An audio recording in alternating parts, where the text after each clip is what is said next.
안녕하세요. 김예찬 목사입니다. 2026년 상반기 동안 인도하신 주님께 감사하며 다가올 하반기를 기대하는 믿음으로 미리 감사함으로 예배하고 시작하는 꿈의 성도 모두가 되시기를 예수님의 이름으로 간절히 축원합니다. 여러분, 흔들림은 우리를 무너뜨리기 전에 내가 무엇을 의지하고 있는지를 드러냅니다. 제가 어느 날 거센 폭풍이 지나간 후에 거리를 걸어본 적이 있습니다. 평소에는 보이지 않던 장면들을 보게 되었는데 어떤 나무들은 가지가 심하게 부러져 있었고 또 어떤 나무들은 뿌리채 뽑혀 넘어져 있었습니다. 그런데 같은 바람을 맞았는데도 그 주변에 끝까지 자리를 지키며 서 있는 나무도 있었습니다. 그 차이는 겉으로는 보이지 않는 줄기의 크기에 있지 않았습니다. 땅속에 얼마나 깊이 뿌리를 내리고 있었는가에 달려 있습니다. 바람은 나무를 약하게 만드는 것이 아니라 어떤 뿌리를 가지고 어디에 뿌리를 내리고 있는지를 분명하게 보여주고 드러냅니다. 오늘 본문 말씀도 마찬가지입니다. 하나님은 강대해 보이던 니느웨를 향해 말씀하십니다. 사실 사람들의 눈에는 견고한 성이고 많은 군대와 재물과 사람들이 있는 나라였습니다. 그러나 하나님은 그들의 견고함을 이렇게 말씀하십니다. 12절 말씀을 보면 내 모든 산성은 무화과 나무에 처음 익은 열매 같으니 흔들리기만 하면 먹는 자의 입으로 떨어지리라. 겉으로는 성벽처럼 단단해 보여도 하나님 앞에서는 흔들기만 하면 떨어지는 열매와 같은 게 바로 니느웨였다라고 말하는 겁니다. 사랑하는 꿈의 가족 여러분, 우리는 이 말씀을 통해 지금 우리의 뿌리가 어디에 있고 어느 정도 내려가 있는지를 점검해야 합니다. 우리가 흔들리면 내가 의지하던 것이 무엇인지가 드러납니다. 니느웨는 멸망의 소식을 듣자 더 많은 것을 준비하기 시작합니다. 14절을 보면 너는 물을 길어 에워싸일 것을 대비하며 너의 산성들을 견고하게 하며 물을 준비하고 성벽을 보수하고 벽돌을 굽습니다. 그들의 방식대로는 최선을 다한 것입니다. 그들은 이렇게 생각했습니다. 우리가 더 철저히 준비하면 살 수 있다. 우리가 더 철저하게 확인하면 이길 수 있다. 우리가 더 단단히 쌓으면 지킬 수 있다. 하지만 바로 다음 절 하나님은 이렇게 말씀하십니다. 거기서 불이 너를 삼키며 칼이 너를 베기를. 문제는 준비 여부에 달려있는 것이 아니었습니다. 성을 견고히 쌓는 것도 아니었습니다. 하나님보다 더 믿고 의지하는 그것이 문제였습니다. 우리도 그렇습니다. 요즘 주가, 유가 장난 아닙니다.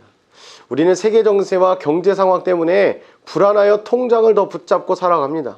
수많은 위기의 순간 우리는 내 경험과 내 계획과 내가 수많은 사람들에게 들은 방법을 붙잡습니다. 셀럽들과 세계 큰손들의 움직임에 주목하고 주의합니다. 물론 그것들이 잘못된 것은 아닙니다.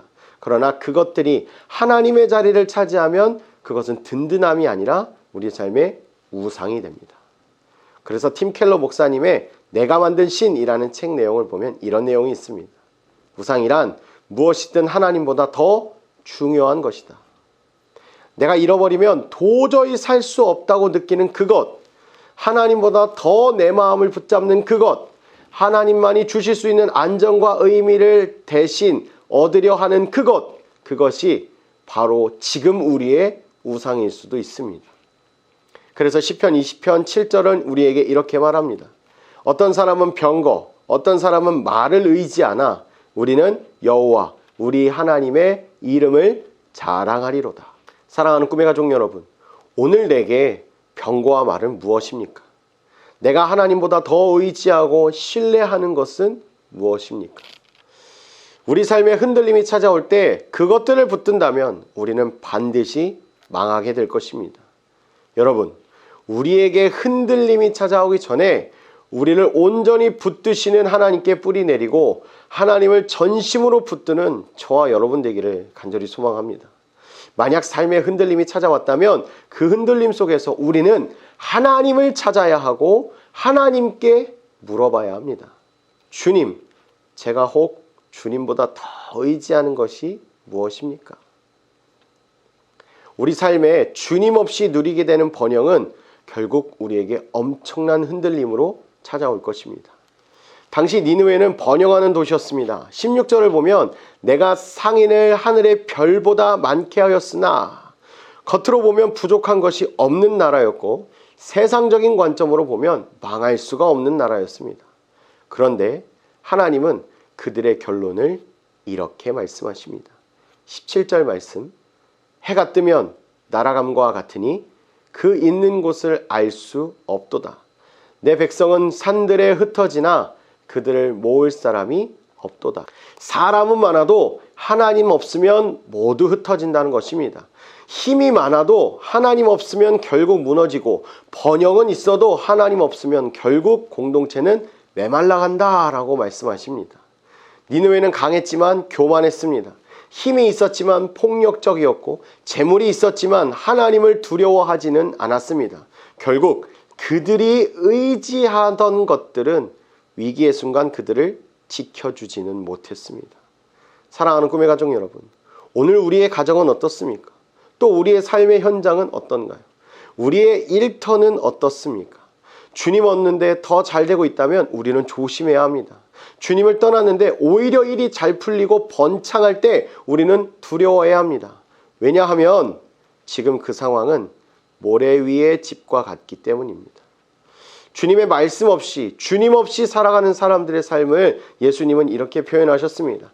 마태복음 7장 26절에서 27절을 보면 나의 이 말을 듣고 행하지 아니하는 자는 그 집을 모래 위에 지은 어리석은 사람 같으리니 비가 내리고 창수가 나고 바람이 불어 그 집에 부딪힘에 무너져 그 무너짐이 심하니라. 예, 지금은 괜찮아 보입니다. 그러나 비가 내리고 창수가 나고 바람이 불면 그 뿌리가 보이는 것입니다. 사랑하는 여러분, 흔들릴 때 우리의 삶의 진가가 드러납니다. 진정한 믿음의 사람은 눈앞에 잠깐의 유익 때문에 반석되신 예수님으로부터 뿌리를 들고 그쪽으로 움직이지 않습니다. 우리는 흔들림 없는 삶을 구하기보다 흔들려도 다시 설 수 있는 믿음, 굳건하게 버텨낼 수 있는 온전한 믿음을 구해야 합니다. 내 형편이 아니라 말씀 위에, 내 능력이 아니라 하나님 위에 삶을 세워가야 합니다. 그래야 우리가 살아남을 수 있기 때문입니다. 우리 삶에 찾아오는 흔들림은 두렵습니다. 그러나 때로 그 흔들림은 우리를 다시 살리는 은혜가 되고 다시 돌이켜 주님을 바라보는 기회가 됩니다. 내가 의지하던 것이 무엇인지 다시 한번 되돌아보고 다시 하나님 앞으로 나아갈 순간이 되기 때문입니다. 그러니 여러분, 흔들림이 찾아왔다면 두려워하지 말고 내 삶의 모습을 직면하세요. 세상이 흔들려도 하나님은 흔들리지 않습니다. 세상은 무너져도 우리 주님은 무너지지 않습니다. 세상은 떠내려가도 우리 주님은 붙들어 주십니다. 그러니 오늘 하루도 우리를 끝까지 붙드시는 하나님을 의지하며 그 하나님께 뿌리 내리고 그 주님만 붙들고 그 주님 안에서 다시 살아나는 역사를 경험하는 저와 여러분이 되시기를 예수 그리스도의 이름으로 간절히 축원합니다. 우리 말씀을 기억하며 함께 기도하시겠습니다. 사랑하는 주님, 오늘 우리의 삶 가운데 찾아온 수많은 흔들림 가운데 우리를 붙드시는 주님을 발견하는 믿음의 사람 되게 하여 주시옵소서. 하나님, 지금 우리가 눈앞에 있는 유익과 눈앞에 있는 수많은 나의 이익을 따라 살아가고 있는 존재는 아니었는지, 그래서 모래 위에 집을 짓고 살아가는 존재는 아니었는지 다시 한번 되돌아봅니다. 주님, 우리를 영원히 붙드시고 변하지 않고 우리를 사랑하시는 그 주님께 우리의 뿌리를 내리고 온전히 주만 의지하며 살아가는 우리가 되게 하여 주시옵소서. 흔들릴 때에 우리의 모습을 직면하고 다시 주님께로 돌아가 우리의 모든 삶을 주님 앞에 내어 맡기는, 주와 함께 살아가는, 주와 함께 일어서서 온전히 주만 예배하고 찬양하며 나아가는 우리가 되게 하여 주시옵소서. 주님, 오늘 하루도 함께 해주실 것을 믿사오며 우리를 너무나 사랑하시는 우리 주 예수님의 이름으로 기도합니다. 아멘.